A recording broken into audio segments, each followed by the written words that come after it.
बंदर और टोपी वाला। बहुत ही सुंदर कहानी। बहुत समय पहले की बात है। एक छोटे से गांव में एक मेहनती टोपी बेचने वाला रहता था। वो रोज सुबह उठकर अपने टोपी से भरे थैले को उठाता और पास के गांव में जाकर टोपियां बेचता। उसकी टोपियां सुंदर रंग बिरंगी होती थीं, जिनमें कई डिजाइन और प्रकार होते थे।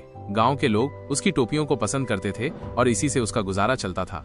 एक बार की बात है, टोपी बेचने वाला एक दूर के गांव में टोपियां बेचने गया था। कई दिन वहां रुककर उसने बहुत सी टोपियां बेची और अब वो अपने गांव वापस लौट रहा था। उसके थैले में अब भी बहुत सारी टोपियां बची थीं। गर्मी का दिन था, सूरज तेज चमक रहा था और रास्ता लंबा था। थकावट की वजह से उसका शरीर जवाब देने लगा था। चलते चलते उसे रास्ते में एक बड़ा सा पेड़ दिखाई दिया। उसकी शाखाएं घनी थीं और नीचे घना छाया बना हुआ था। उसने सोचा, थोड़ी देर इस पेड़ की छांव में आराम कर लेता हूँ, फिर ताजा होकर गांव के लिए निकलूंगा। उसने अपना टोपी से भरा थैला नीचे रखा और पेड़ की छाया में लेट गया। वह इतना थका हुआ था कि कुछ ही देर में गहरी नींद में सो गया। दोपहर की गर्मी में चारों ओर शांति थी और पंछियों की आवाजें वातावरण को मधुर बना रही थीं। कई घंटे बाद उसकी नींद खुली।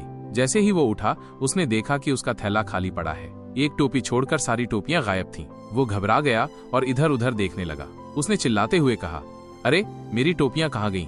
किसने ले ली? तभी उसे ऊपर से कुछ अजीब सी आवाजें सुनाई दी। जब उसने ऊपर देखा तो हैरानी से उसकी आंखें खुली की खुली रह गईं। पेड़ की शाखाओं पर बहुत सारे बंदर बैठे हुए थे और उन सब ने उसकी टोपियां पहन रखी थीं। कोई लाल टोपी में था, कोई हरी टोपी में और कोई नीली टोपी में। बंदर खुशी खुशी उछल कूद कर रहे थे, जैसे वे इन टोपियों से खेल रहे हों। टोपी वाला परेशान हो गया। उसने जोर से चिल्लाया, बंदरों, मेरी टोपियां वापस करो। लेकिन बंदर तो बंदर थे, वे उसकी नकल करने लगे। वो इधर उधर भागा, हाथ हिलाने लगा और बंदर भी उसकी हरकतें दोहराने लगे। तभी उसे एक पुरानी बात याद आई। उसके दादा ने कभी उसे बताया था कि बंदर इंसानों की नकल बहुत अच्छे से करते हैं। उसने तुरंत एक तरकीब सोची। उसने अपने सिर पर पहनी हुई टोपी को धीरे से उतारा और गुस्से से जमीन पर पटक दी। जैसे ही उसने ऐसा किया, ऊपर बैठे सभी बंदरों ने भी उसकी नकल की और अपने सिर से टोपी उतारकर नीचे फेंक दी।